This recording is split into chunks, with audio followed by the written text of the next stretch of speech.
Willie Nelson, Steve Earle, Emmylou Harris, Randy Travis, Shania Twain en vele anderen over commerciële en alternatieve countrymuziek.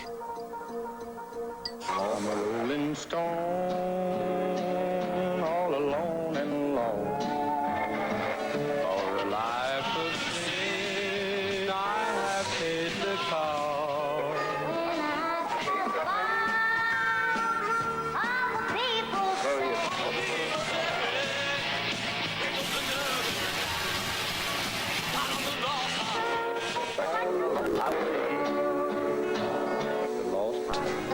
It's a big job just getting by with 9 kids and a wife.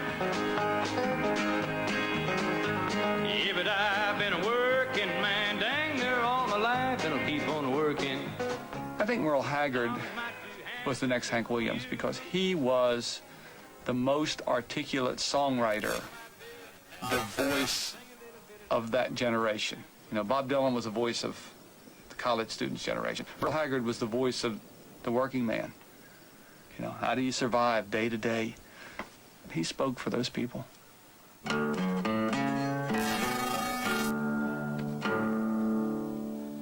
Mama's Hungry Eyes was written about a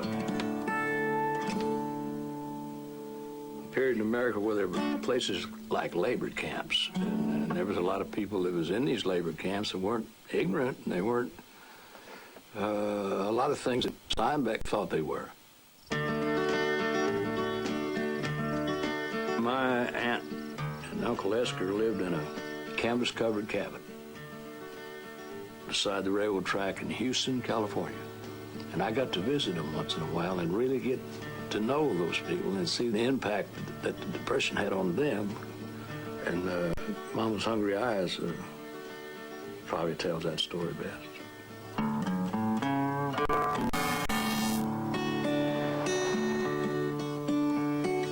Canvas-covered cabin In a crowded labor camp, stand out in this memory I revive.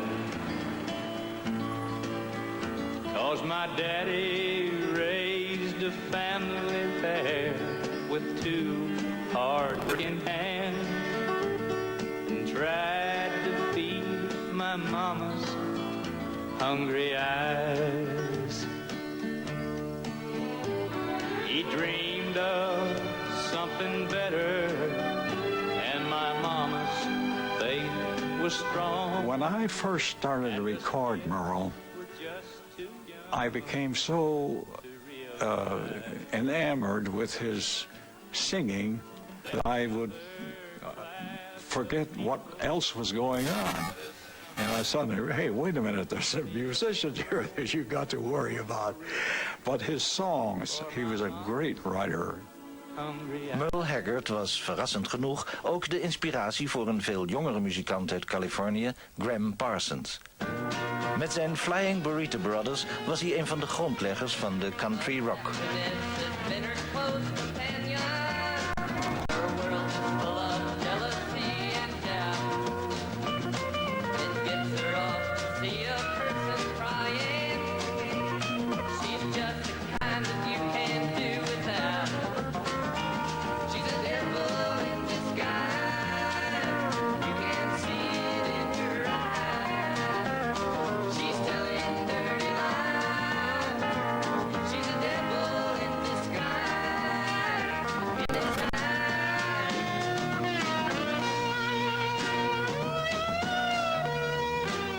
Gram Parsons hield hartstochtelijk veel van de eenvoudige poëzie van de countrymuziek, maar ook van rockmuziek.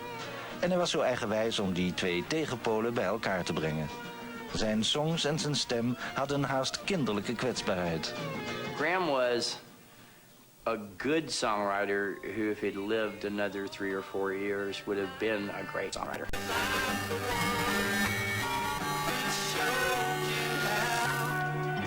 To do the things you're doing now. I really do believe that there probably never would have been a country rock movement if there hadn't been Gram Parsons. And there wouldn't have been an Emmylou Harris. In zijn korte solo-carrière was Gram Parsons' liefde voor country het best hoorde in zijn duetten met Emmylou Harris. I would say until I met Graham and started working with him, didn't really understand or have a real love or a feel for country music. Like most of my generation, you know, country music was politically incorrect for us at that point. It was associated with Republicans and right wing and that sort of thing. He taught me the beauty in poetry, the simplicity, the honesty in the music. And the love of harmony came from really singing with him. Love hurts, love scars, love wounds and marks any heart not tough nor strong enough to take a lot of pain, take a lot of pain. When I listen to Gram Parsons sing with Emmylou, I feel the kind of melancholy that only comes from youthful innocence. It was not just music of the jaded and whiskey-soaked. It was also able to be the music of the disillusioning experiences of youth.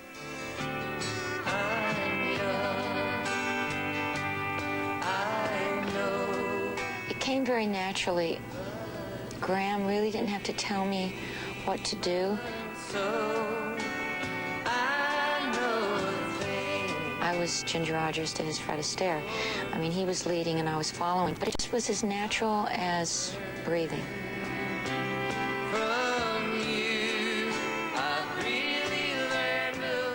We zullen nooit weten wat zijn samenwerking met Emmylou Harris nog allemaal had kunnen opleveren. In 1973, vlak voordat zijn tweede album uitkwam, bezweek Gram in een hotel in Californië aan een overdosis.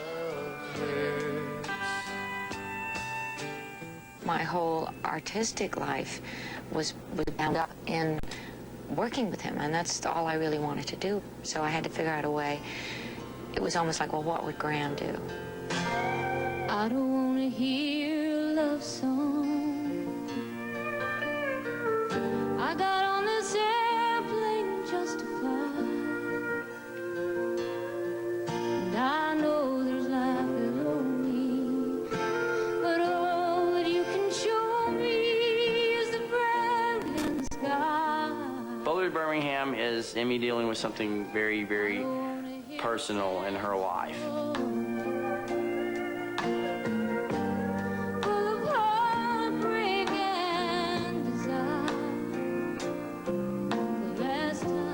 I suppose it was dealing with Graham's death.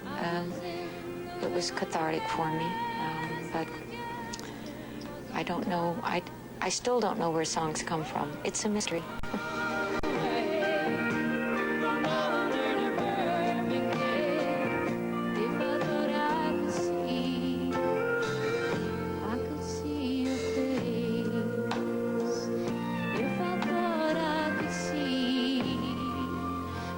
See